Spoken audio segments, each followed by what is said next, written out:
Boa noite. Bem, vamos começar então. Essa é a 10ª edição do seminário anual do Laboratório de Economia e Gestão. Cumprimento a mesa aqui, o nosso reitor, o professor Marcelo Nobel, e o nosso diretor, Álvaro D'Antona.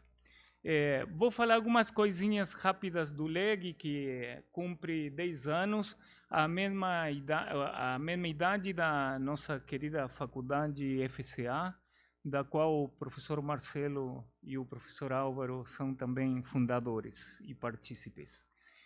O Laboratório de Economia e Gestão, LEG, começou no primeiro ano que começamos aqui, em 2009, com a ideia de criar um espaço acadêmico, especialmente para estudar a economia regional e para uma linha de pesquisa que eu já trazia da minha vida, que era desenvolvimento e políticas públicas.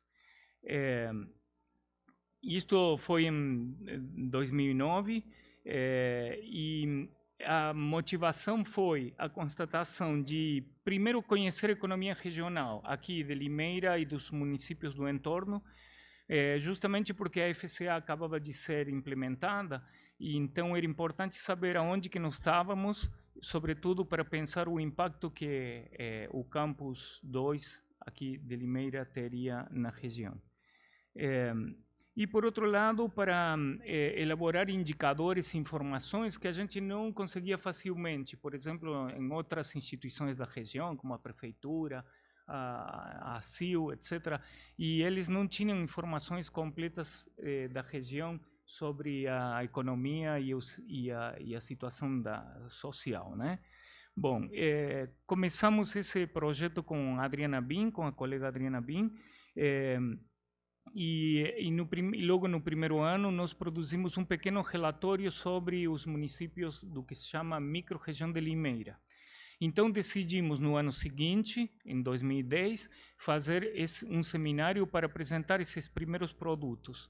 E, ao mesmo tempo, também interessava divulgar esse espaço para que os alunos de graduação se envolvessem e conhecessem como que seria inicialmente a pesquisa e o trabalho com dados, com indicadores, com modelos econômicos, etc. A cada ano o LEG foi criando, incluindo mais gente, bolsistas de iniciação científica e bolsistas SAI, e grupos de estudantes formaram uma comissão a cada ano para organizar o seminário. E sempre no final do ano anterior a gente reúne o grupo e começa a definir o tema que vai ser tratado. Então sempre o seminário teve a ideia de acompanhar o processo de formação com palestras que falassem da atualidade, que ilustrassem a cada momento a situação que o Brasil e a região passam. E nesse sentido nós fomos incorporando novas temáticas e novas pessoas que foram se integrando a nós. Hoje são épocas difíceis para a universidade, especialmente aqui no Brasil, e justamente diante dessas dificuldades, as universidades no Brasil reagem mostrando primeiramente indicadores que são uma forma de ilustrar o que se faz e a importância que isso tem na nossa vida, a importância que a ciência tem na nossa vida e a importância que tem que um país tenha a produção da ciência. Mas aí, para além dos indicadores, sobretudo os quantitativos, nós decidimos fazer um painel que vocês assistiram agora um pouquinho, a cada noite a gente vai passar um pouquinho, que são depoimentos de estudantes e professores, sobretudo de estudantes, que trabalharam no LEG, em iniciação científica, em atividades de gestão, em organização de eventos, e que trabalharam então no LEG, e eles vão comentando a importância que isso teve na vida profissional. E eu mesmo fiquei muito encantado e muito feliz de saber quanta gente com essa experiência de trabalhar no LEG, de organizar eventos, de pesquisar, quanta gente da graduação teve, então, essa possibilidade de aprender coisas novas aqui na faculdade e que serviram para a formação. Então, nesse sentido, o LEG tem um papel muito importante no ensino de graduação. Mas com o tempo, na medida em que a FCA foi progredindo e criando cursos de pós-graduação, também envolvimos os alunos de pós-graduação. Sempre nessa semana tem atividades de apresentação de trabalhos, de pesquisa, e já estamos no 3º ano em que os resumos são apresentados em anais oficiais e formais. Organizamos vários seminários em parcerias. Teve um seminário muito importante que fizemos junto com um projeto temático coordenado pela Rosana Baeninger, e aqui fizemos um LEG que envolveu o Fundo das Nações Unidas de População. Outra vez participou com a gente muito diretamente o SAE, fazendo um trabalho de impacto com os alunos de graduação. Enfim, agora que se passaram 10 anos, para nós é uma alegria, é uma satisfação, e é o trabalho que a gente vê que se consolida a cada dia. E a cada dia, quando a gente chega aqui, começa a trabalhar e vai embora, tarde da noite, e lida com os alunos, com a gestão da própria universidade, às vezes a gente não vê esse trabalho, mas quando se somam muitos anos e a gente pode ter uma visão para trás, mais histórica, a gente se sente muito feliz de poder ter todo ano apresentado nossos trabalhos e nossos produtos vinculados à pesquisa e ao ensino. Então, agradeço a presença de todos. Passo a palavra agora para o professor Álvaro e depois a gente vai deixar a palavra para o professor Marcelo. Obrigado.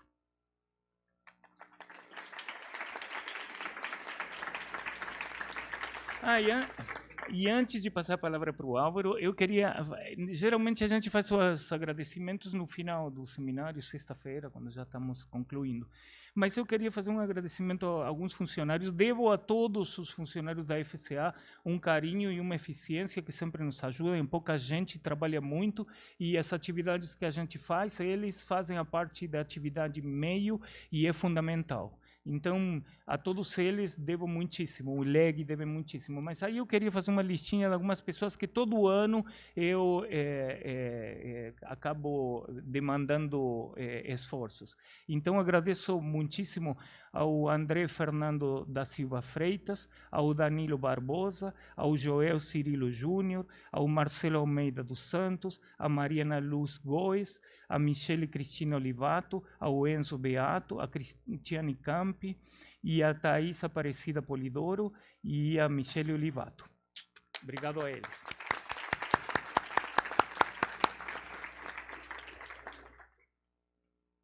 Boa noite, e eu vou começar então agradecendo ao Carlos, né? Porque a tradição, vocês sabem que ela é construída, e vocês estão construindo essa tradição. E por incrível que pareça, a FCA tem só 10 anos, e talvez não, muito provavelmente, esse evento do LEG seja a coisa mais tradicional, se a gente for considerar que praticamente antes de existirem laboratórios, já existia o seminário do LEG, não é? Então, do ponto de vista da nossa construção aqui da FCA, desses 10 anos, e nós estamos esse ano, qualquer oportunidade é uma boa oportunidade para comemorar, essa é uma excepcional oportunidade, porque, como o próprio Carlos mencionou, e o vídeo ali ajuda vocês a perceberem, os laboratórios de pesquisa, para além das atividades que são dos docentes, né, nós temos que fazer ensino, pesquisa, extensão, os laboratórios são a oportunidade que vocês, né, boa parte dos alunos que estão aqui, têm e terão para aproveitar o que talvez a Unicamp tenha de mais interessante, que está para além da sala de aula, para a gente estar numa sala hoje de aula, né, é a possibilidade de pesquisar, de aplicar conhecimento, de aprender e aplicar conhecimento ao mesmo tempo.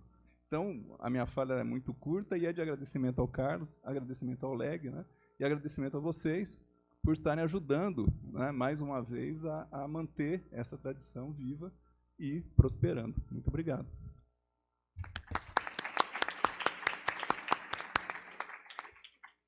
Muito bem, agora nós vamos ter uma palestra do professor Marcelo Nobel, físico, da física teórica, não? Experimental. Então, bom, tudo a ver com as ciências aplicadas.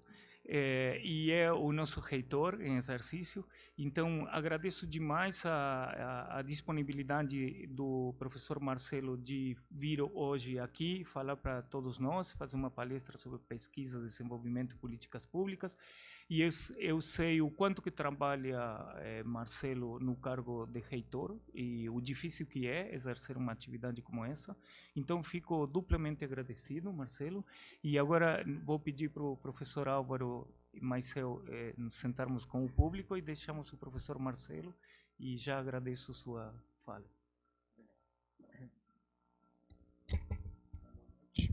Boa noite. Deixa eu tentar aqui.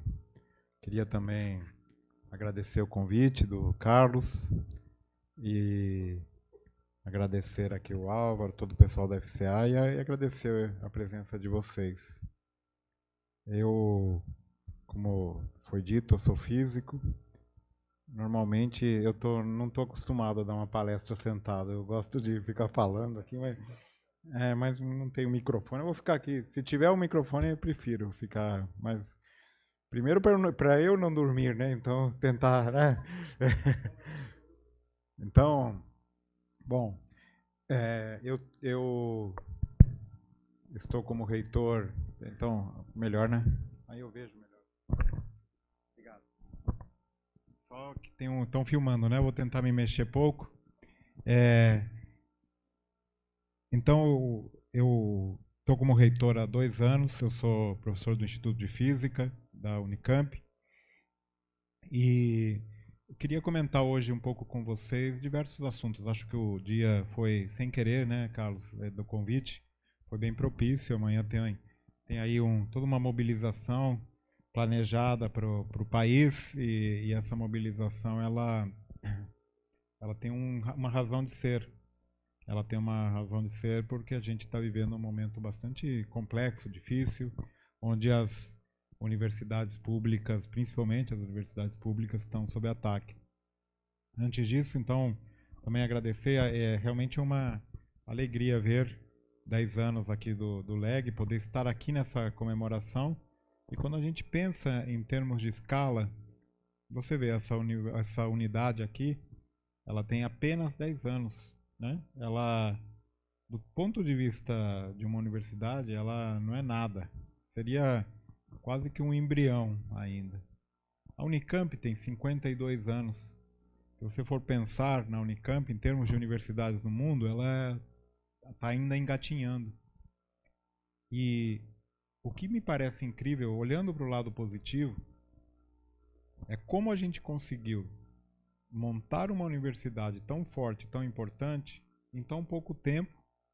E não só isso, nas condições que a gente viveu no país. Quantas crises que a gente não viveu. Claro que a maioria aqui é muito jovem, mas teve crise nos anos 70, teve crise nos anos 80, teve crise nos anos 90, teve crise nos anos 2000, teve crise nos anos 2010.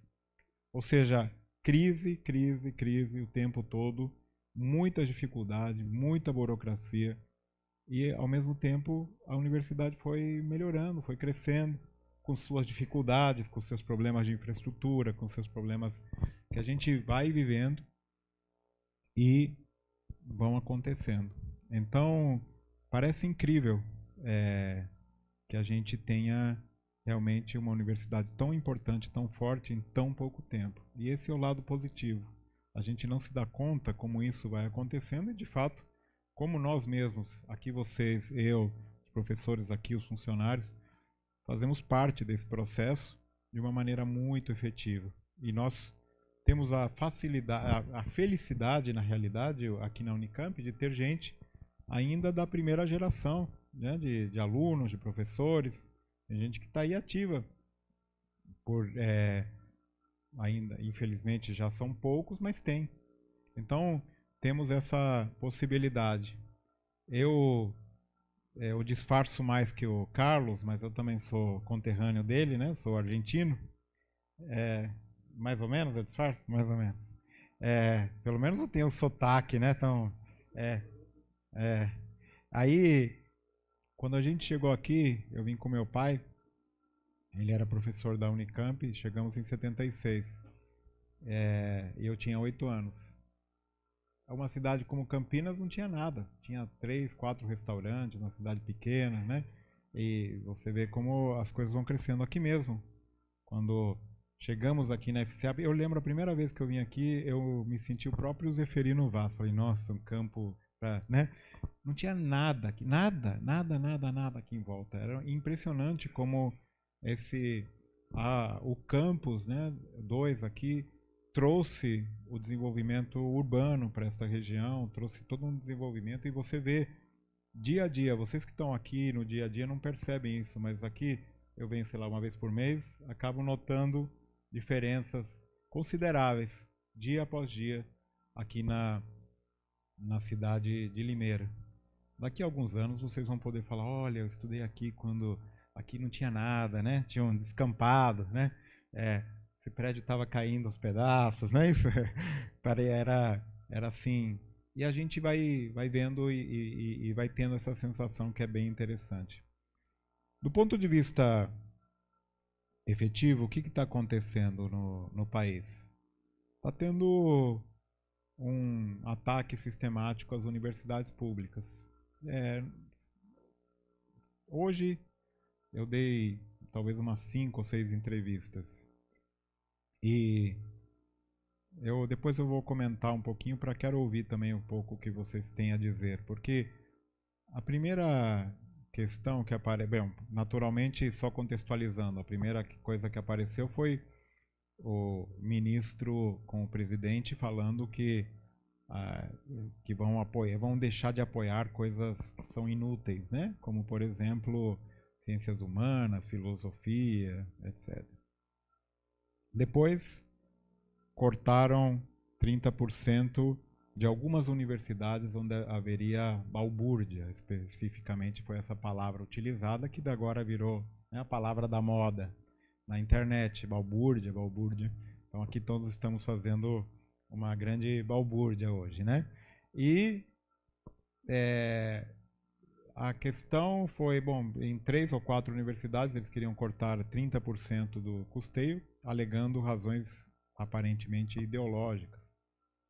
Mas aí, para talvez não pegar mal, ou não ser apenas 3, estenderam para todas, né? Vão cortar de todas as universidades. E aí a coisa só foi piorando, né? Aí o ministro foi pro live, né, no Facebook, eu acho, e tentou explicar que 30% eram 3 chocolates. Não sei se todos viram aqui os chocolates, né? Dos 100 chocolates, 3 chocolates, 3,5, né? E o que ele se referia na realidade era que o total é equivalente a 3,5%. E de fato, se você faz a conta, né, de um jeito lá, porque o grande gasto das universidades é em folha de pagamento. Então você conta aí a folha dos aposentados, e o custeio é desse tamanho.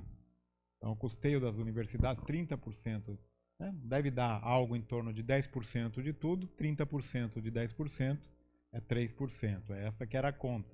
Ele não conseguiu se explicar, foi realmente uma coisa bastante tragicômica, digamos assim.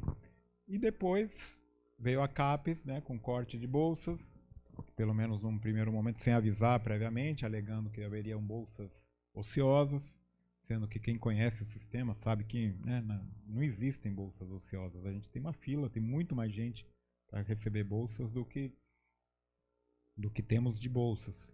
E assim vai. Uma série de ações que foram acontecendo no âmbito federal.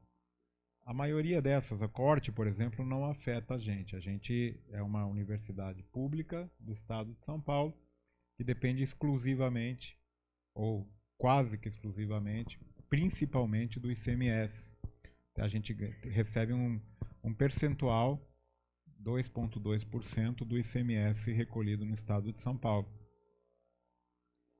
A USP recebe algo em torno de 5%, a Unesp recebe algo em torno de 3%, e a gente então soma 9,57% do ICMS do estado de São Paulo, bem para as universidades públicas. E isso sempre gerou também bastante, digamos assim, insatisfação no âmbito do governo, porque as universidades usam esses recursos de maneira autônoma, usam os recursos como bem entendem, e não há indicações políticas, não há necessidade de nenhum tipo de, digamos, controle por parte do governo, e isso, em geral, quem está no poder gosta de ter essa possibilidade de mexer com esses recursos e tal. E isso tem acontecido, e parte do grande sucesso, creio eu, do Estado de São Paulo, das 3 universidades públicas do Estado de São Paulo, foi justamente essa autonomia financeira e de gestão que as 3 universidades daqui têm, que este ano de 2019 também completa 30 anos. Então, este ano a gente está comemorando 30 anos de autonomia. Teve acertos, teve erros, como em todas as coisas que a gente acaba aprendendo. É muito jovem, é 30 anos apenas. Pensem que são 30 anos apenas de autonomia, onde a gente teve que institucionalizar a universidade, tivemos que aprender a usar essa autonomia e tivemos que aprender com os nossos próprios erros, que acabam sempre, de fato, acontecendo, mas a possibilidade da gente consertar esses erros também é importante. E eu acho que a gente está, neste momento, claro que eu sou suspeito para falar, porque eu estou diretamente envolvido neste processo de consertar alguns problemas e alguns erros que a gente tem.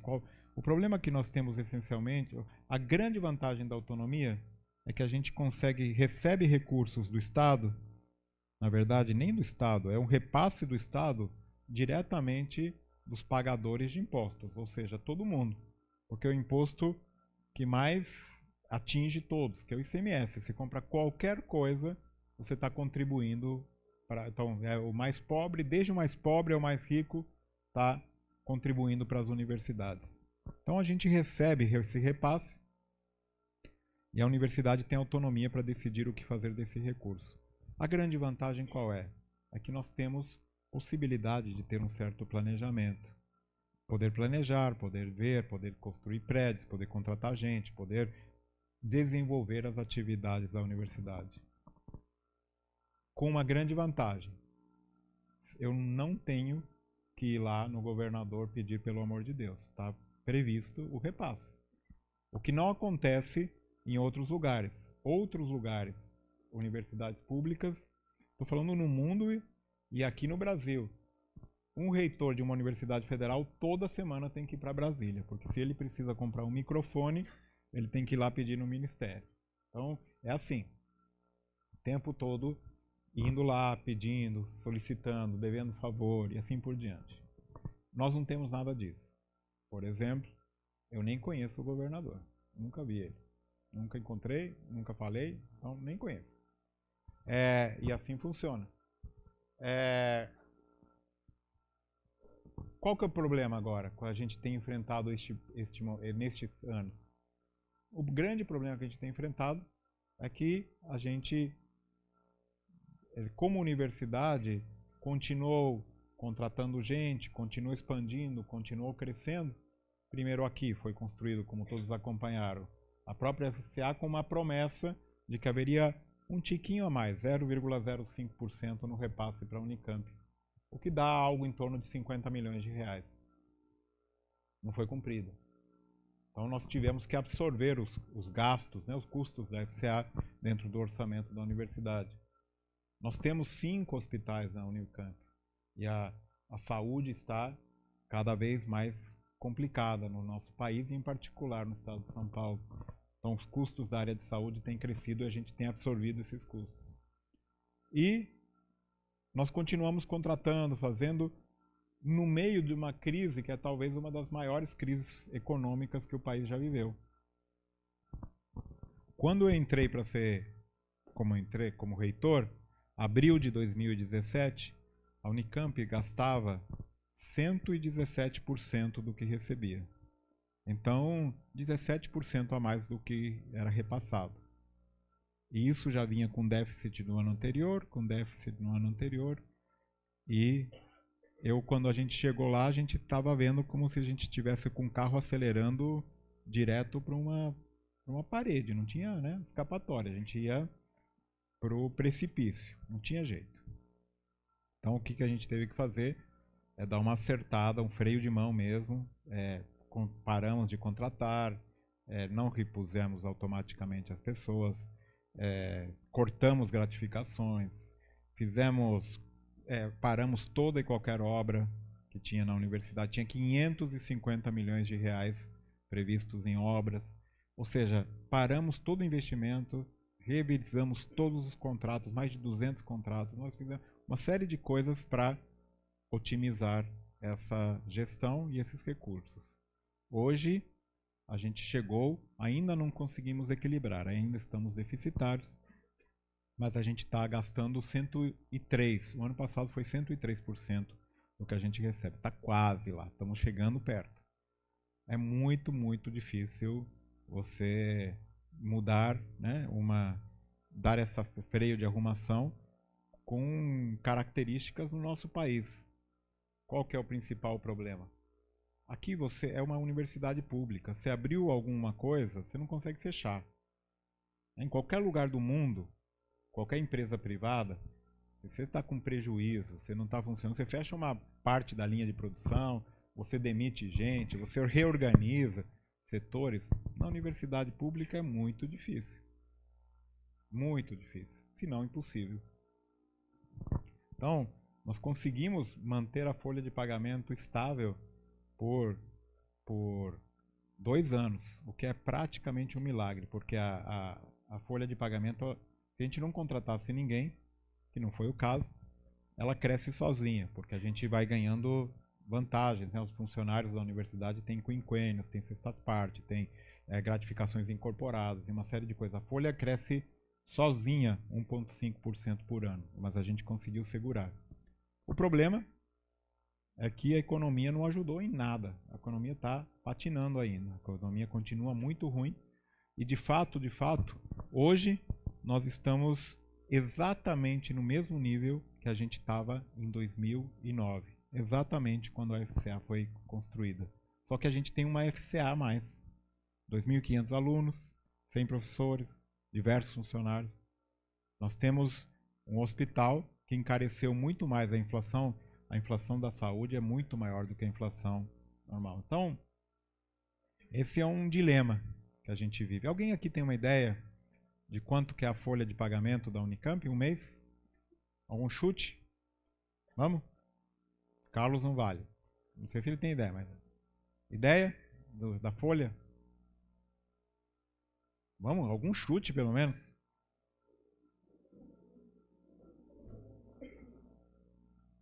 Todo mundo aqui, administração, né, gente? Vamos fazer pelo menos uma... Vamos? Não vale olhar no Google, vamos.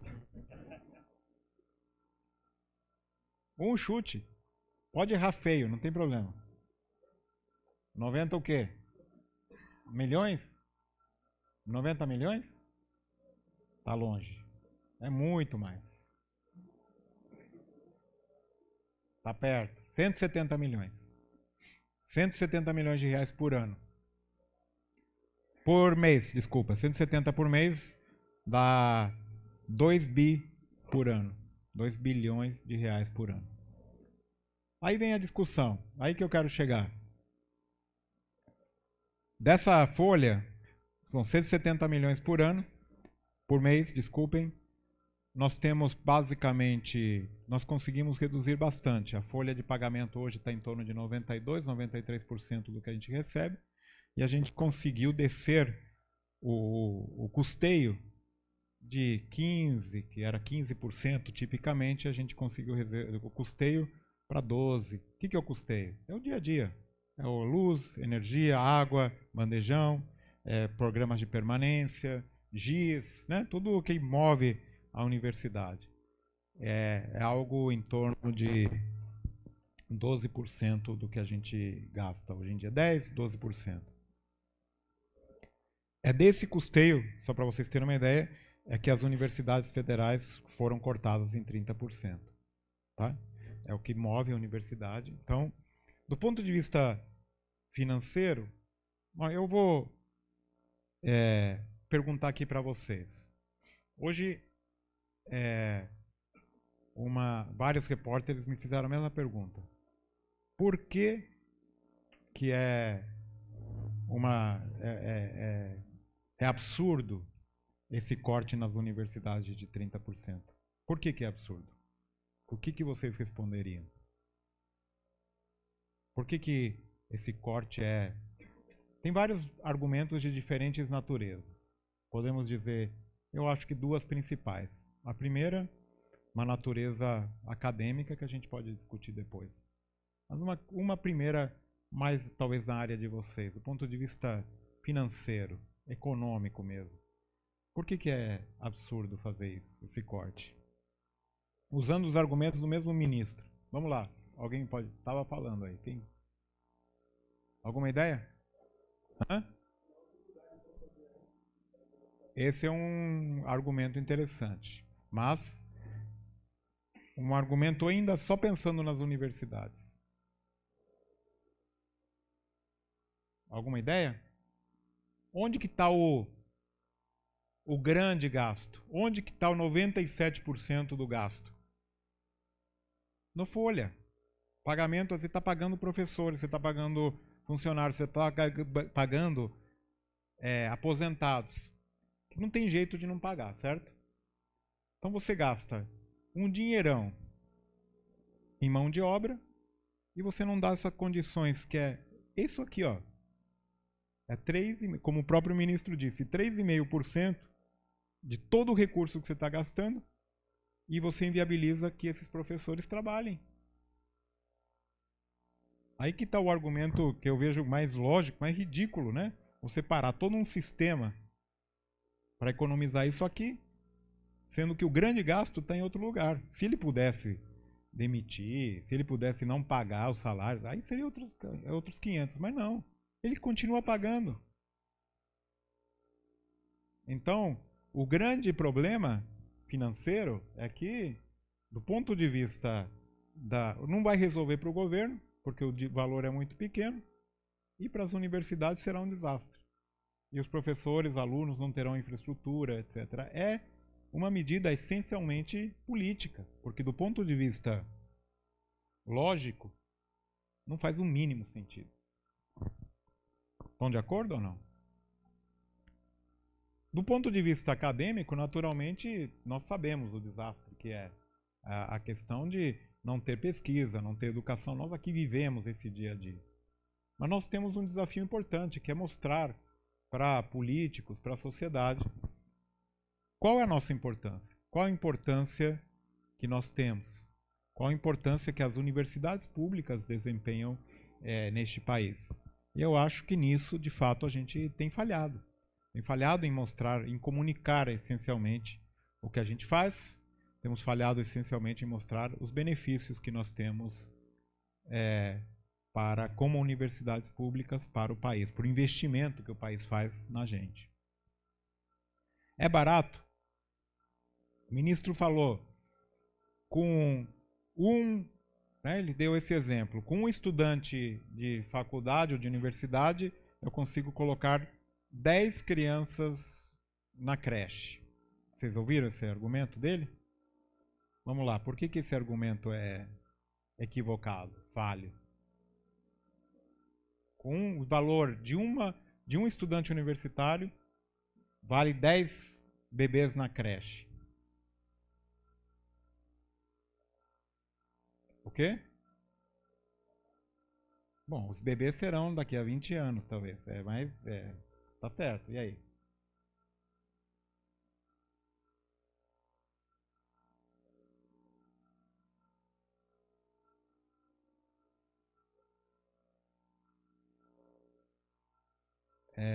Talvez. Tem esse aspecto, porque você já tem toda uma bagagem, né? Mas tem um argumento que é muito mais forte aqui no caso das universidades públicas, que pela Constituição precisam ter ensino, pesquisa e extensão. Muitas vezes já me perguntaram, não sei se já aconteceu com o Carlos, né? Você trabalha também ou só dá aula, né? É assim, né? Essa frase. Geralmente, uma universidade como a nossa, ela é, do ponto de vista de aula, absolutamente, digamos assim, posso usar uma palavra talvez politicamente incorreta, ineficiente. Eu na física nunca, ou poucas vezes, eu dei mais de 4 horas de aula por semana. Enquanto que aqui, né, na FCA é mais, chega a 10, chega a 20. Mas numa universidade privada, o professor né, você dá aula de manhã, de tarde, de noite, né, e o tempo todo. Então, do ponto de vista prático, não é a mesma coisa. Por quê? Por um motivo simples, porque a gente não só dá aula, a gente faz pesquisa, a gente faz extensão, a gente faz assistência, a gente tem outras atividades que numa creche não tem. As professoras da creche, por melhores que sejam, e talvez tenha ali uma ineficiência maior que precisa ter turmas menores, né? Não dá para dar uma aula numa creche desse tamanho, certo? Ou precisa mais professores por aluno. Em compensação, lá é dedicação total à aula, ou à sala de, né? Que chamaríamos de aula, o equivalente à aula. Aqui não. Aqui temos outras atividades, e outras que são extremamente caras. Claro que depende do curso, mas na minha área, por exemplo, que é a física, tipicamente os projetos que eu faço são da ordem de 1, 2 milhões de dólares. Né? Na medicina, você vai fazer uma cirurgia, quanto custa um transplante? Quanto custa, que é o que a gente faz na Unicamp, né? O único hospital da região que tem alta complexidade, transplantes e tudo isso. Então, são procedimentos caríssimos. Um leito de UTI custa da hora. Se alguém tem ideia de quanto custa, eu só estou colocando valores aqui para vocês terem uma noção, né? Quanto custa uma diária de UTI? Alguém tem ideia? 10 mil, por aí. 10 mil reais. É muito mais que qualquer hotel de luxo. Então a gente tem dezenas de leitos. Imagina o que isso custa para a universidade. E o que a população de fato está precisando. E isso entra na conta. É justo entrar na conta? É justo entrar nessa comparação? A gente tem uma universidade que ela é completa. Ela tem ensino, pesquisa, extensão, atividades diversas que custam mesmo, mas precisam ter. Quanto custa uma orquestra sinfônica? É caro, mas é necessária. Quanto custa manter um museu? Quanto custa manter bibliotecas? Tudo isso é realmente algo que precisa ser considerado. Então essa conta é muito primária, muito primitiva, não pode nem existir. Não dá para comparar um estudante de universidade de um estudante de creche. Não dá para, tem que comparar com o padrão internacional, com o que a gente tem em outros lugares. Ou seja, o debate está muito embaixo, está muito raso, muito ruim. Então nós temos aí uma situação que, você vê, eu estou aqui conversando com gente que está na universidade, que vive isso aqui no dia a dia, e mesmo assim, às vezes a gente não tem noções básicas de valores, não temos noções básicas do funcionamento, não temos o entendimento completo, mesmo gente que está aqui. Imagina quem está fora.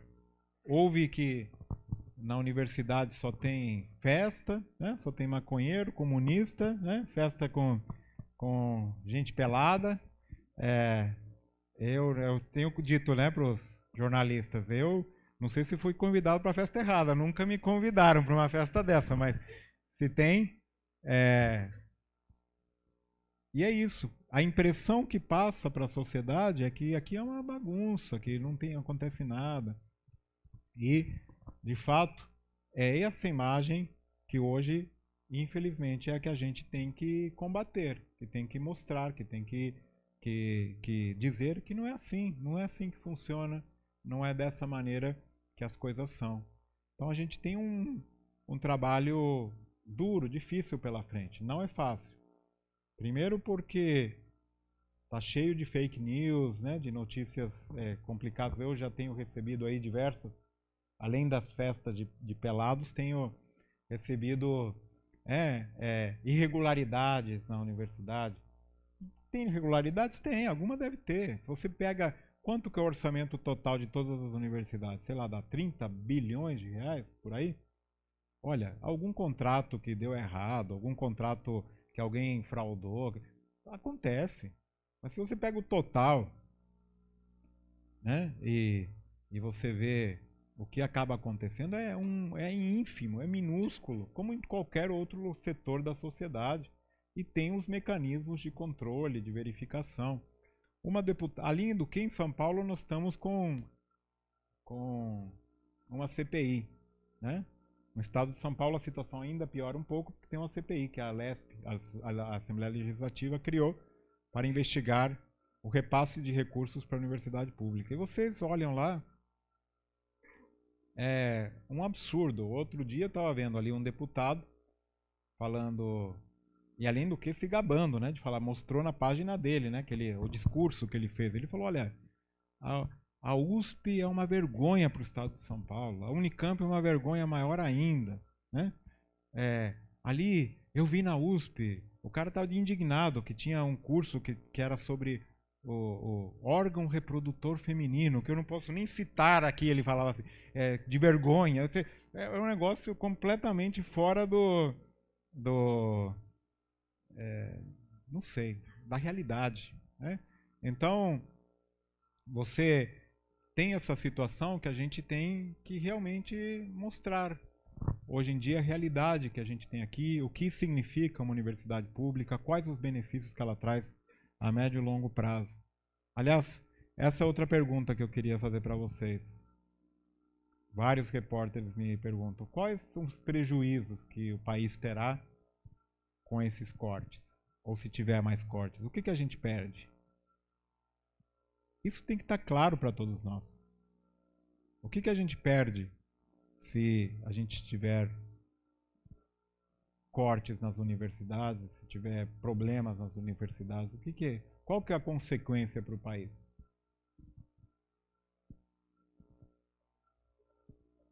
Perde mão de obra depois, mão de obra qualificada. As lideranças, né, em geral, as lideranças do país, né?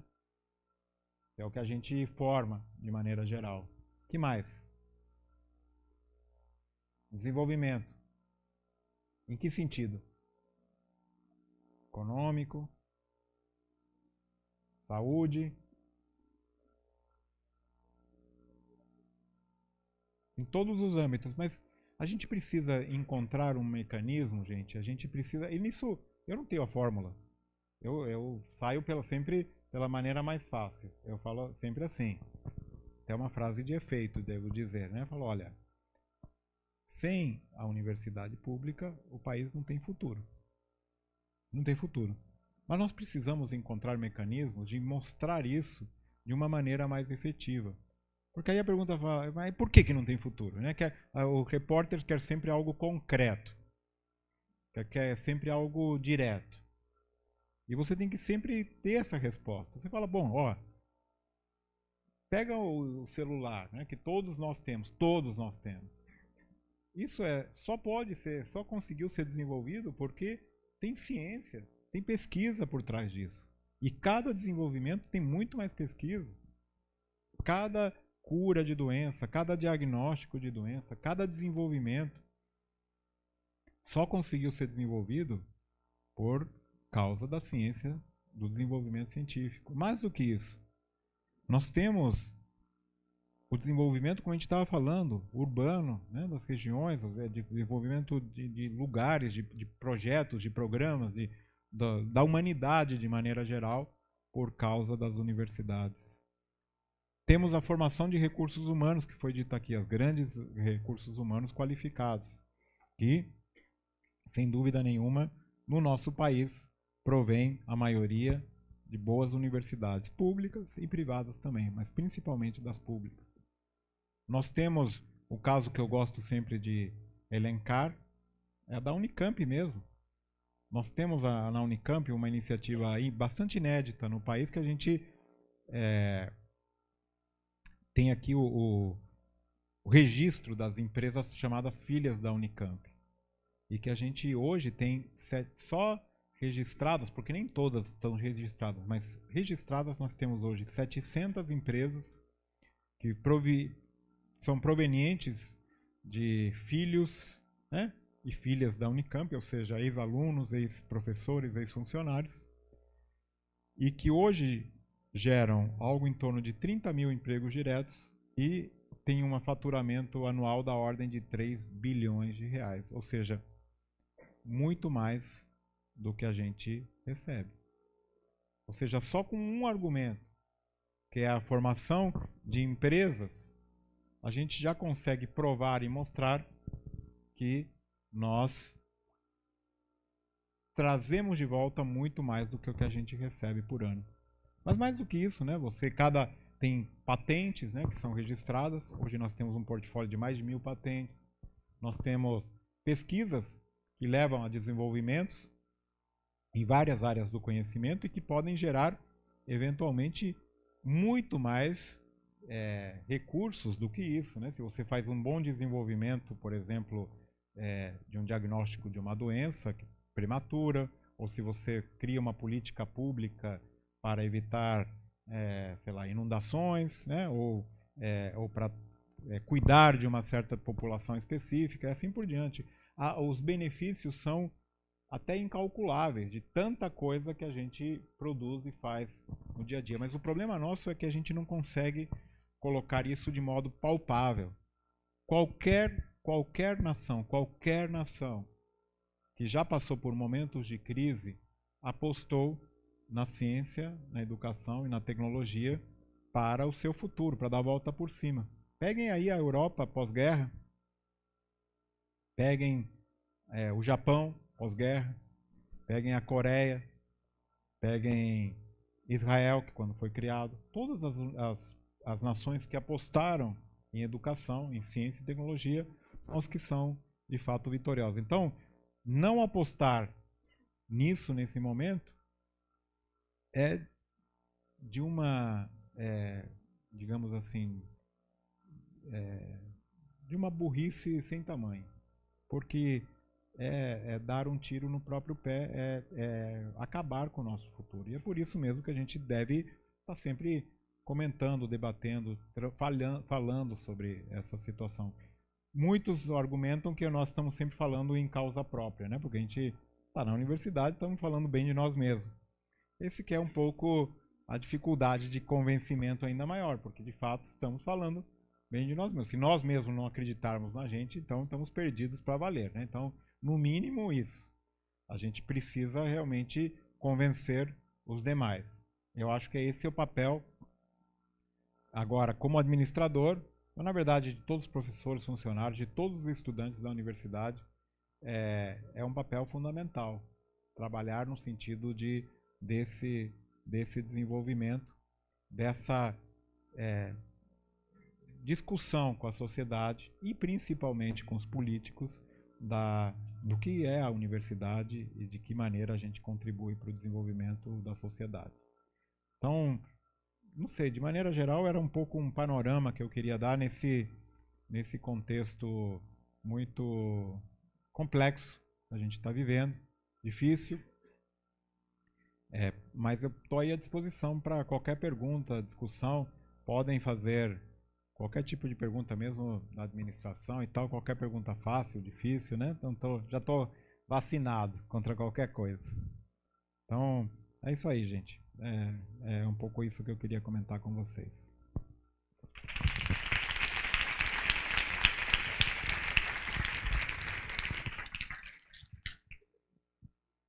Sim, claro.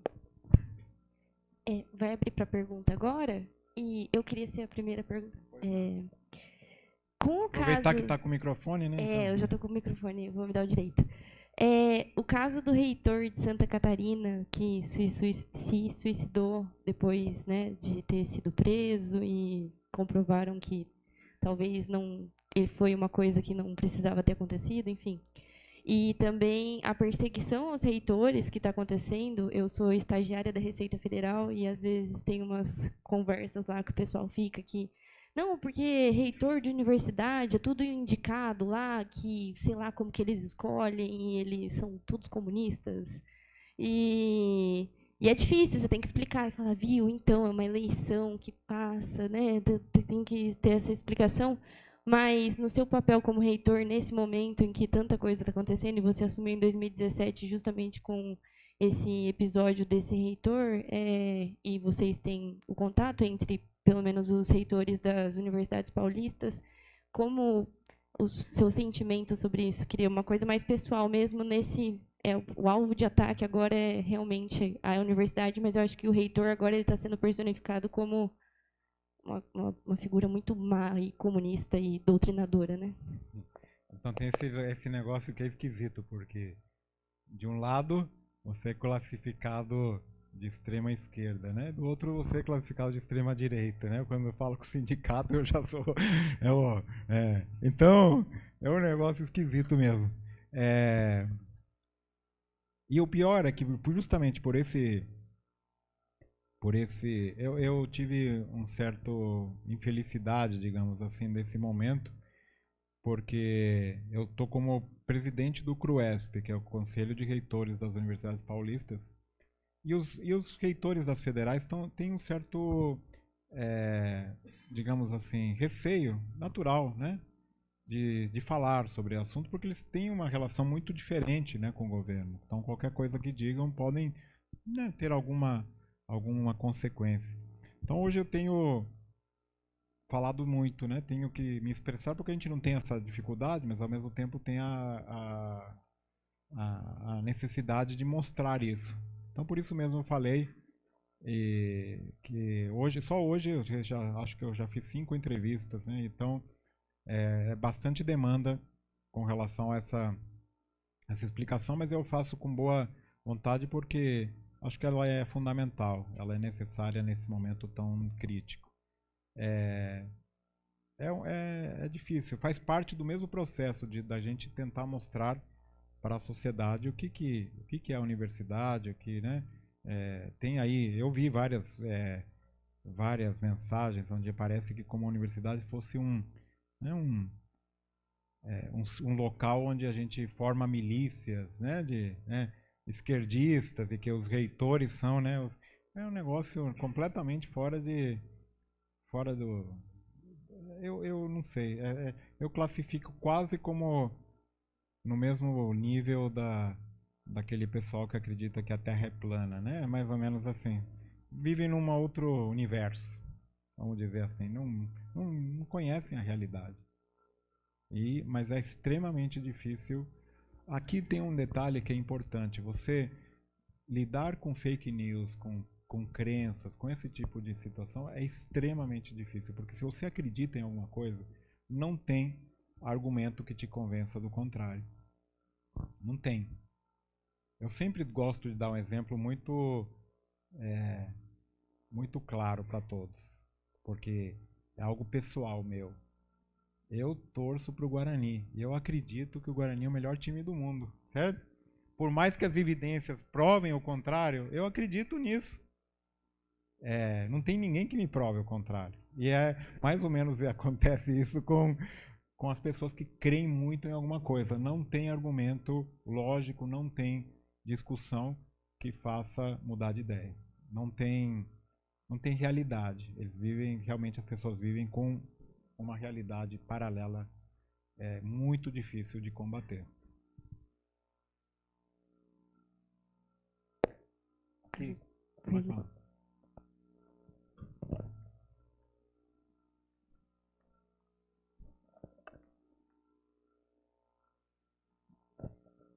Boa noite, meu nome é Fernando, eu estou no 4º ano de Administração Pública e eu queria saber o seguinte, que desde a gestão do Orestes Quercia, né, do governador, que foi, eu acho que onde aconteceu a autonomia das universidades, a um primeiro momento estava ok. Eu queria saber qual foi o momento que virou a folha, digamos assim, o orçamento. Em que momento que as universidades públicas começaram a administrar a escassez, né? Que chegou um momento, acredito que pelo menos há uma década já, que as universidades estaduais paulistas elas administram baseado num recurso que que é relativamente pequeno, porque é uma porcentagem do ICMS que depende da economia, como o senhor disse. Se a economia Sim. não está aquecida, a arrecadação é menor, certo? E essa arrecadação ela é fixa há umas 2 décadas, 3 décadas. Não, o percentual do ICMS, sim, mas se o ICMS vai bem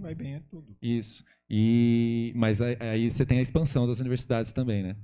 E o repasse digamos assim, foi meio proporcional. Em que momento o senhor enxerga assim que começou uma virada Houve, já nesse momento, houve várias crises, né? Tivemos aí uma crise importante, se não me engano, em 98, né? Que teve uma crise cambial, que de um dia para o outro, né?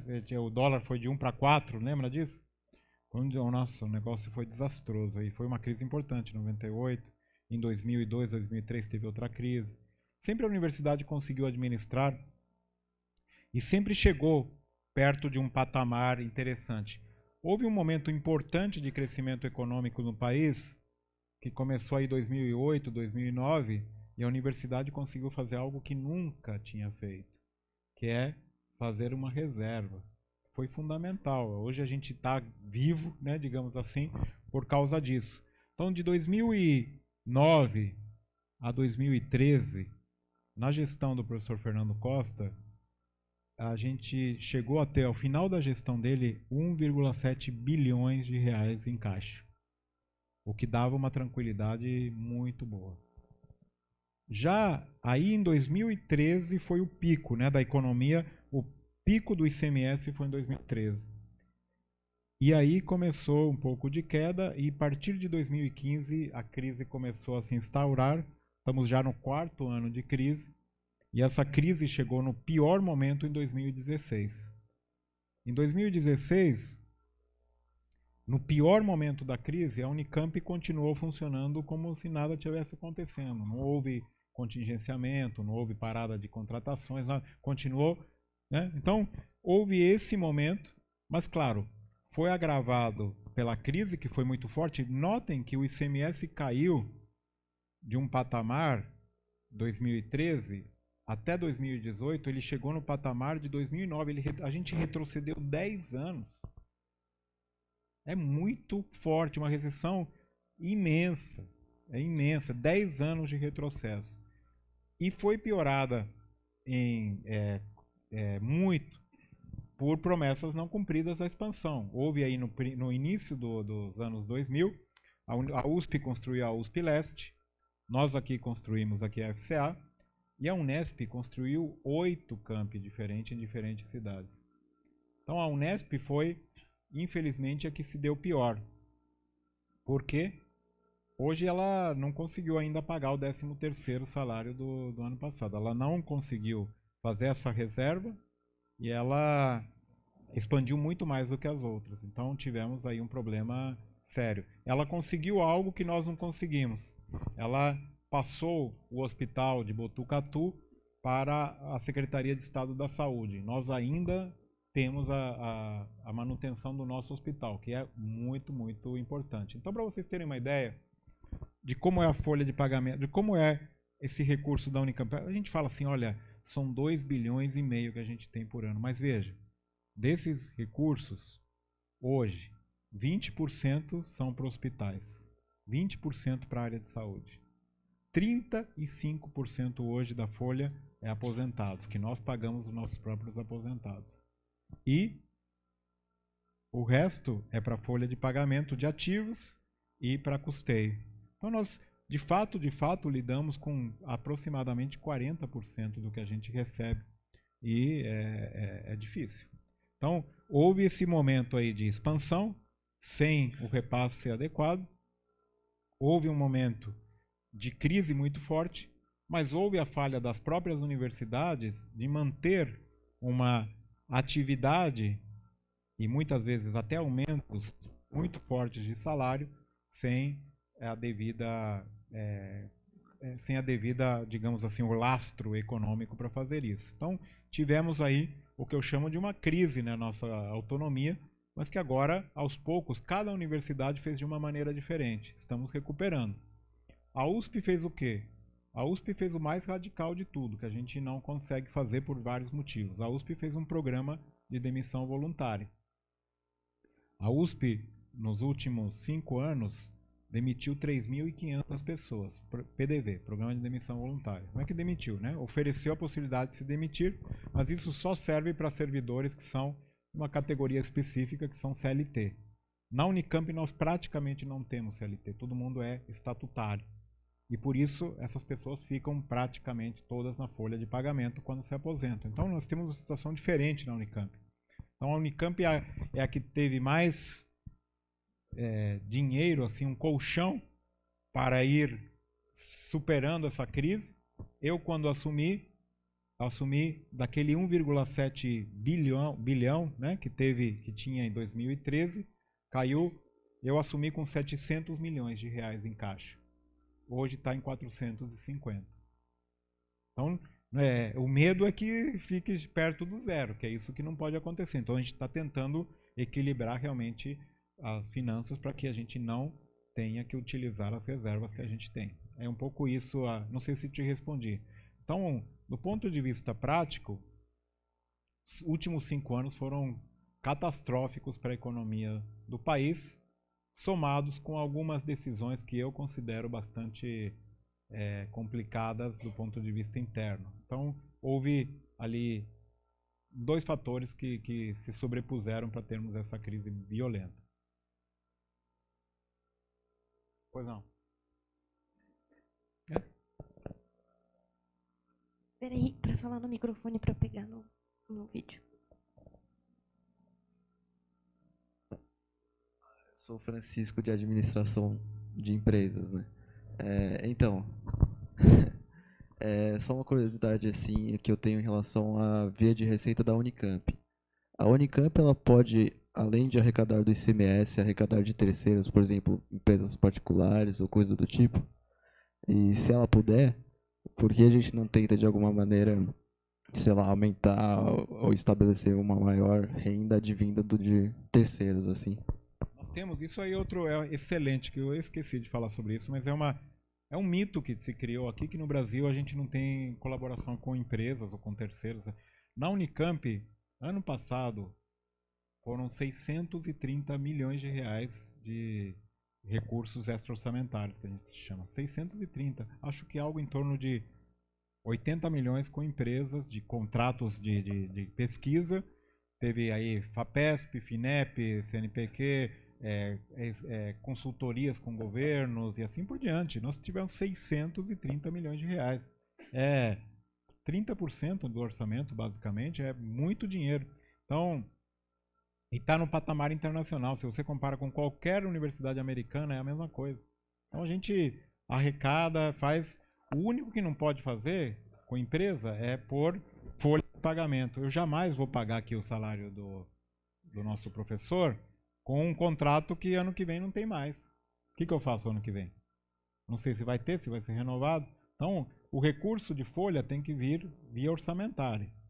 Qualquer outro recurso extra-orçamentário, de pesquisa, de compra de equipamentos e tal, e temos feito muito com recursos extra-orçamentários. Tem muito acontecendo. Isso, mais uma vez, de novo, a gente tenta mostrar, mas é uma falha, né, na nossa comunicação. Parece que tem um mito, né, que a gente não tem, que é difícil colaborar com empresas. Não, a gente tem muito.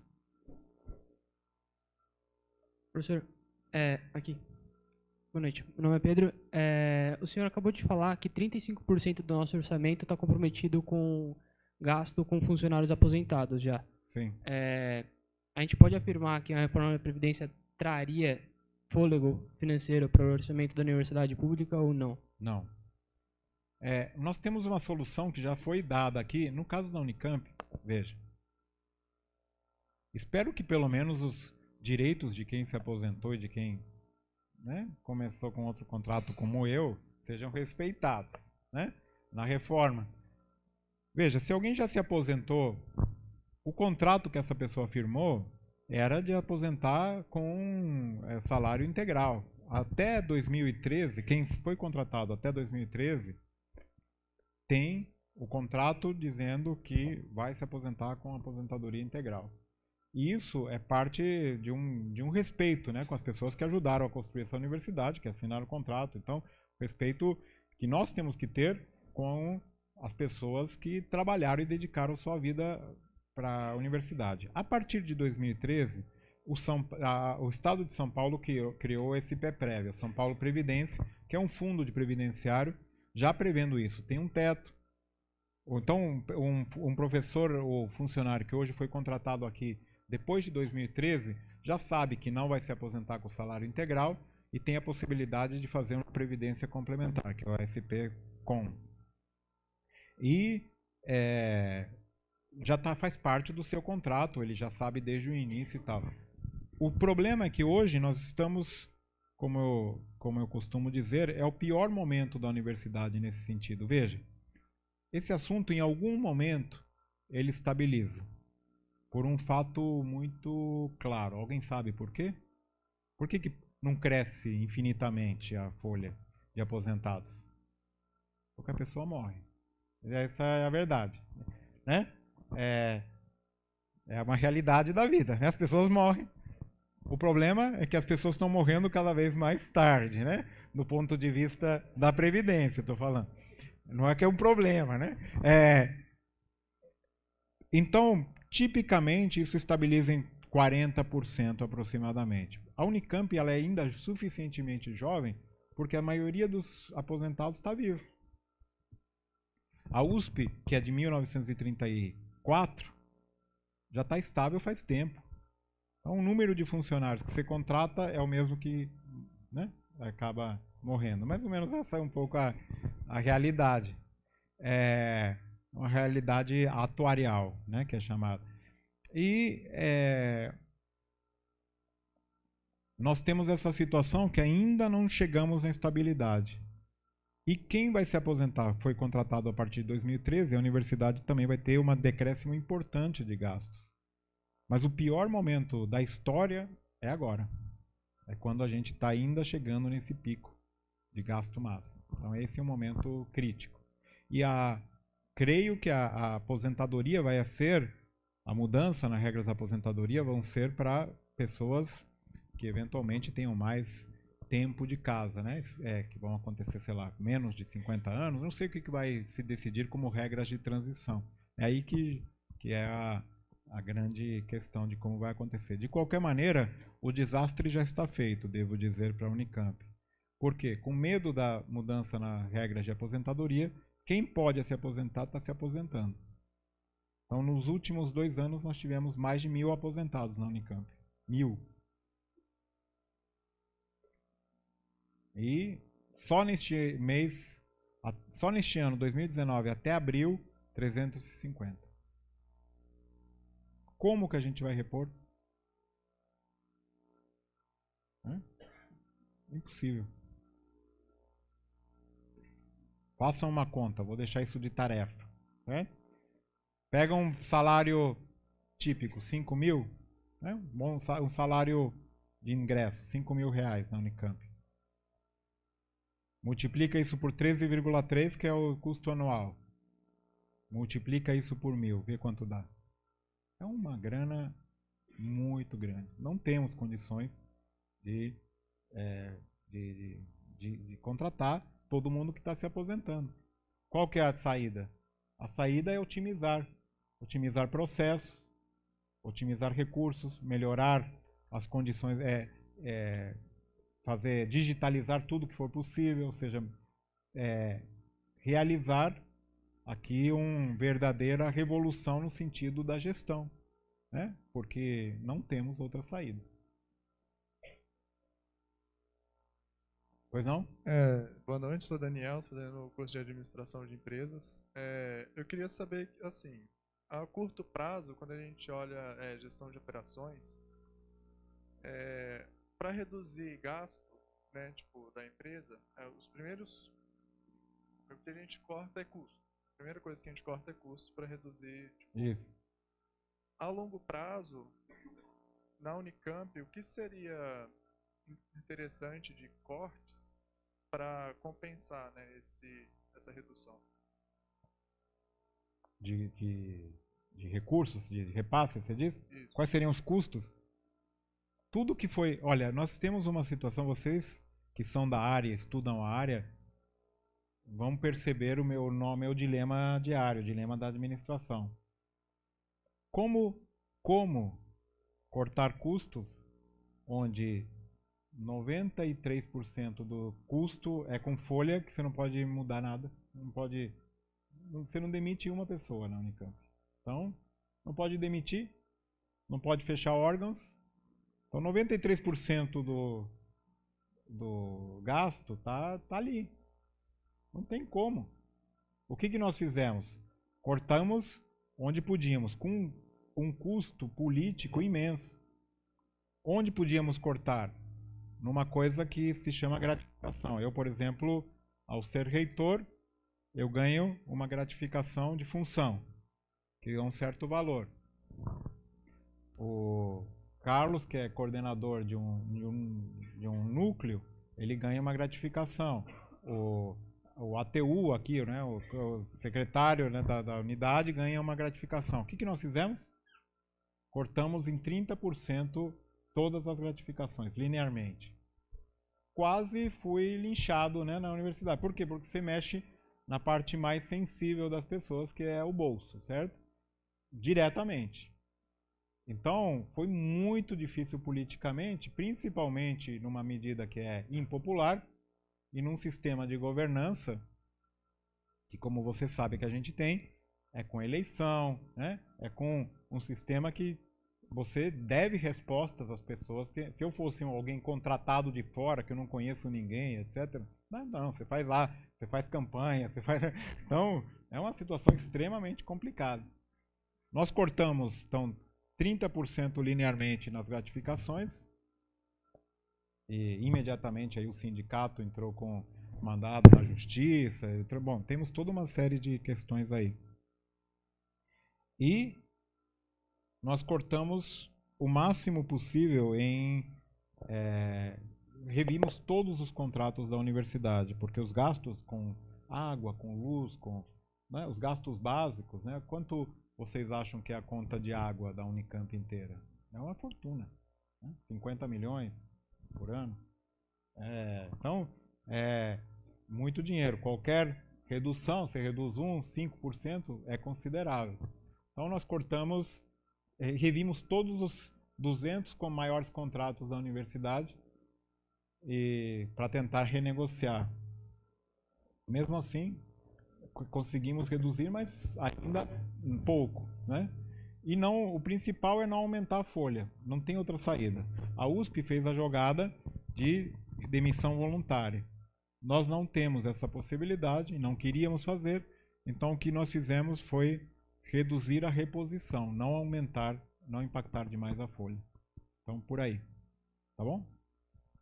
Mas não é simples, é muito difícil mudar essa questão.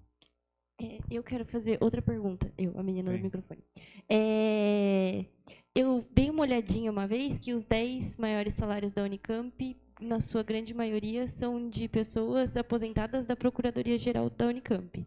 Você, como reitor, confesso que não sei dizer, e aí pergunto, teve alguma mudança de gestão porque acredito que lá na Procuradoria-Geral sejam os maiores salários, e aí vocês conseguiram, de alguma forma, mexer lá, ou lá é uma parte da universidade que realmente vai ter uma despesa alta? Não, veja, tem vários. Isso é outra discussão. Primeiro que a maioria de vocês aqui, não sei se estava na época da eleição, o grande assunto da eleição era a questão da chamada dupla matrícula, né? Antigamente a administração tinha, como chegava no teto, eles criaram um mecanismo que foi uma outra matrícula para ter essa gratificação e não contar no teto. A primeira coisa que eu fiz quando eu entrei foi cortar as duplas matrículas. Então, já fizemos uma redução significativa aí logo de entrada. O que implica é que eu, por exemplo, sendo reitor, ganho exatamente a mesma coisa que se eu não fosse. Então, eu não ganho um centavo a mais por ser reitor. Nada. O que demonstra certo, né, masoquismo, né, talvez da minha parte, mas é assim, faz parte do nosso processo e do nosso momento que a gente está vivendo. Nem eu e nem todos os pró-reitores, ninguém da administração. Mas tem uma situação na Unicamp que quando houve essa mudança e essa questão do teto do governador que temos aqui no estado de São Paulo, que é o limite de que o funcionário pode receber, houve um entendimento nas universidades que aqueles que também já tinham incorporado e já recebiam, pelo princípio da irredutibilidade do salário, não podiam ser afetados. Então seriam afetados somente aqueles que chegassem posteriormente ao teto. Isso teve processo, teve um monte de idas e vindas, que aqui eu não vou entrar em detalhes, mas o que a gente segue essencialmente é o que o Tribunal de Contas mandou a gente seguir. Eu sigo a lei. O Tribunal de Contas, o Tribunal Superior de Justiça mandou que a gente congelasse esses salários acima do teto até o momento em que eventualmente o teto chegar até eles. E é isso que a gente fez. Então, há hoje algo como 400 pessoas na Unicamp que recebem acima, né, do teto do governador. A maioria delas recebe R$500, R$300, pouco. Alguns recebem bem mais. Mas é tudo decisão do próprio Tribunal de Contas que a gente deveria manter assim. Se houver outra decisão, a gente seguirá. Mas eu sigo o que a lei manda, né? Senão eu corro o risco de ser, digamos assim, preso, né? Mais alguma pergunta, pessoal? Tem duas. Aqui, mais um aqui. Pode fazer. Tá. E aí depois vamos fechando.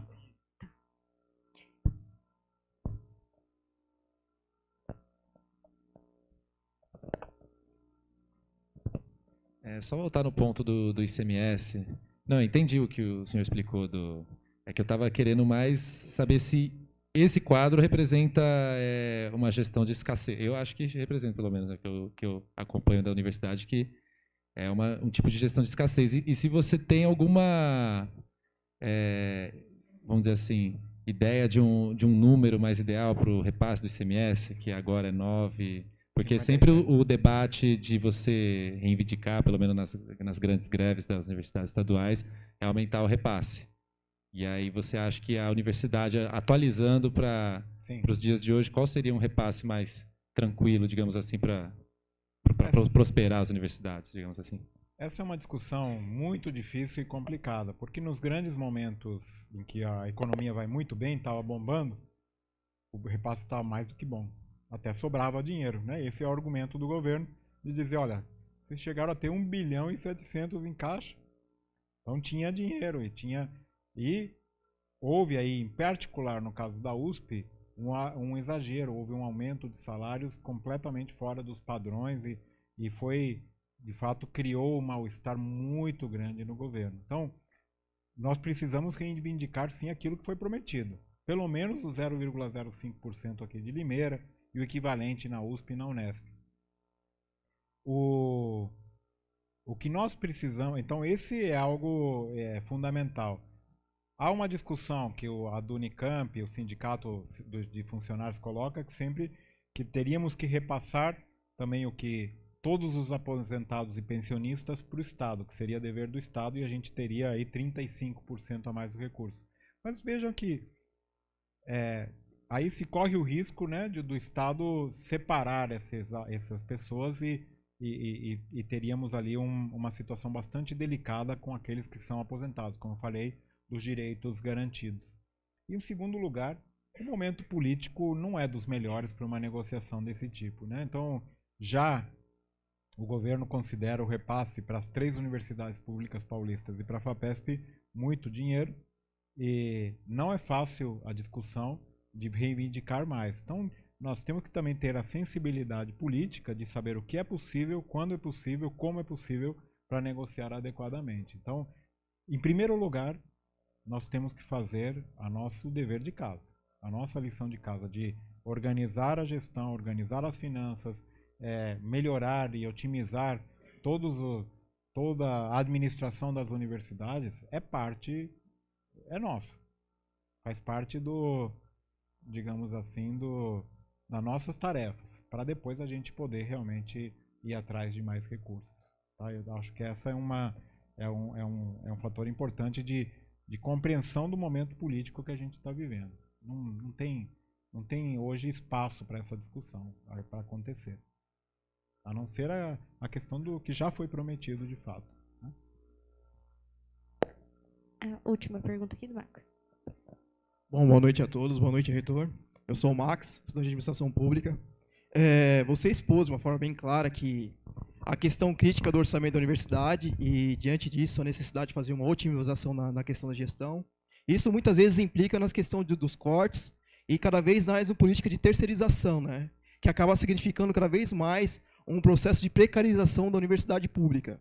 Nós temos casos aí agora que houve uma substituição dos antigos funcionários da FUNCAMP, que eram os antigos seguranças, ganhavam um salário mais elevado, por uma outra empresa terceirizada que paga um salário ainda inferior.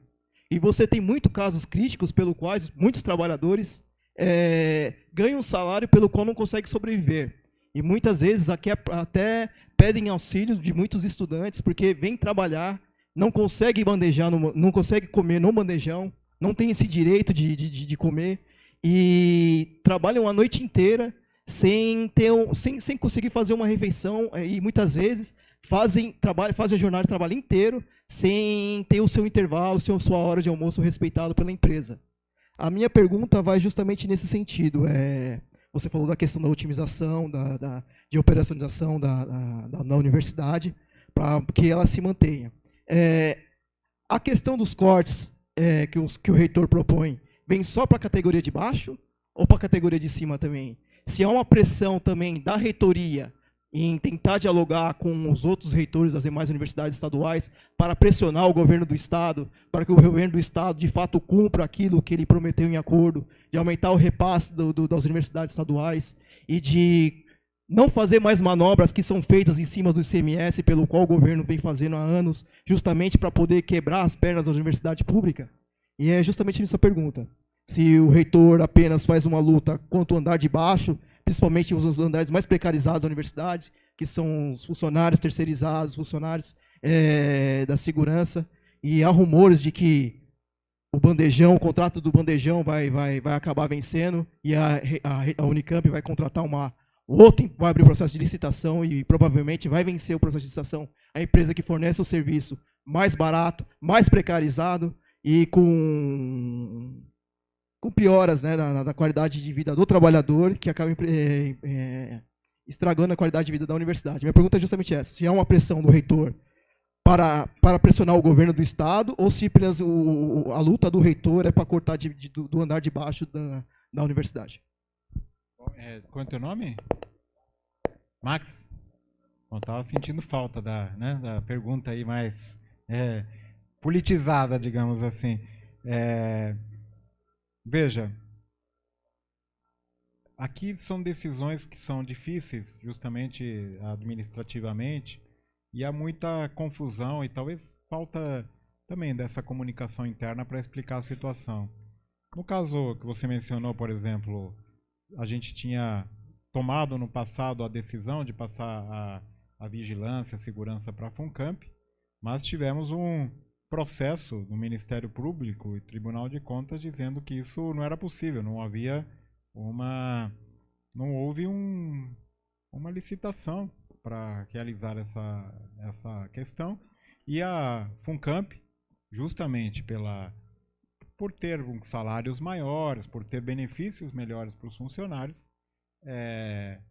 não conseguiu, não tinha condições de ganhar uma licitação contra essas empresas que estão aí no mercado. Mas nós fomos obrigados, é lei.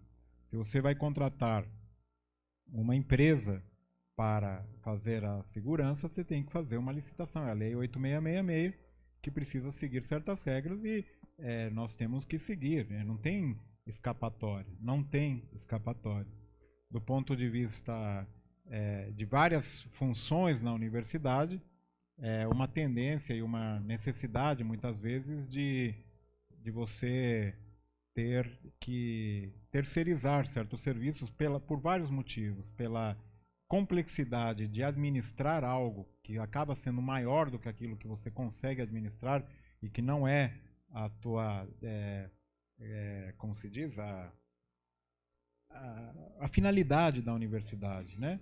De organizar todo esse sistema extremamente complexo de vigilantes, seguranças e tal, que tem uma volatilidade muito grande e acaba tendo uma situação, e muitas vezes, de precarização do serviço, ou seja, você não consegue fazer concursos no momento adequado, acaba tendo lugares que não são fornecidos, ou seja, diferentes dificuldades que, ao longo dos anos, a universidade foi escolhendo de terceirização, no sentido de jardinagem, limpeza, segurança e vários outros serviços que não são, de fato, a atividade fim da universidade. No caso do bandejão, de fato, estamos vendo essa possibilidade, porque, veja, só a DGA tem um setor inteiro, provavelmente com 30 funcionários, que cuidam de licitações para o bandejão. A gente precisa licitar batata para comprar. E tem que ter ali o especialista e a licitação para batata. Precisa comprar arroz, precisa comprar... Cada coisa que vai comprar para o bandejão é um processo. São centenas e centenas de processos que a gente tem que fazer para compras do bandejão. E mais, hoje em dia, 90% dos funcionários do bandejão já são, de fato, terceirizados. São funcionários FUNCAMP, que também temos um processo no Ministério Público que não houve licitação para isso. Temos que fazer licitação de qualquer maneira. Então, é uma maneira também de otimizar os processos, melhorar o processo e tudo mais. Naturalmente, a preocupação nossa é melhorar as condições de vida e de salário de todos os que trabalham na universidade. Afinal de contas, são as pessoas que fazem a universidade, são as pessoas, a universidade são as pessoas. Mas do ponto de vista de gestão, muitas vezes aquilo que é possível ser feito não é necessariamente aquilo que você gostaria ou teria como, né, vontade efetiva de fazer. Nós temos que preservar as pessoas, nós temos que fazer uma carreira que seja adequada, tanto para professores quanto para funcionários, e uma infraestrutura adequada para todos. E, naturalmente, aqueles que estão com salários maiores conquistaram esse direito, fizeram a sua carreira dentro da universidade, trouxeram a universidade ao patamar e nível que ela está. Afinal de contas, hoje a Unicamp por conta de todos os que trabalharam nela. E também temos que respeitar essas pessoas que têm tanto os salários mais altos como aqueles que têm os salários mais baixos. Eu acho que essa é um pouco a nossa visão e a nossa expectativa nesse sentido. Nem sempre é fácil, sempre podemos discordar, né, do que é prioridade ou de que não é, de que maneira, o que é de fato precarizar a universidade, mas certamente ela é uma construção de todos aqueles que vivem e fazem ela no dia a dia. Tá? Obrigado. Então, é isso, né, Carlos? Agradeço novamente a todos vocês. Obrigado pela oportunidade de estar aqui, estou sempre à disposição, tá bom?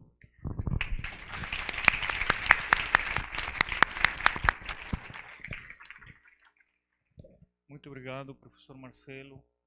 Muito obrigado por você nos honrar com sua presença aqui no 10º Seminário do LEG e pela tua fala tão interessante nesse momento. Muito obrigado a todos. Amanhã teremos mais, mas amanhã é um dia diferente porque temos uma paralisação nacional em defesa da educação, então nos atinge a todos.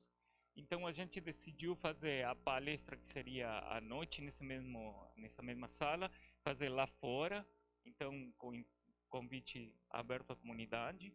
E então teremos a palestra do Márcio Postman falando que também é da casa, falando da reforma trabalhista e da previdência.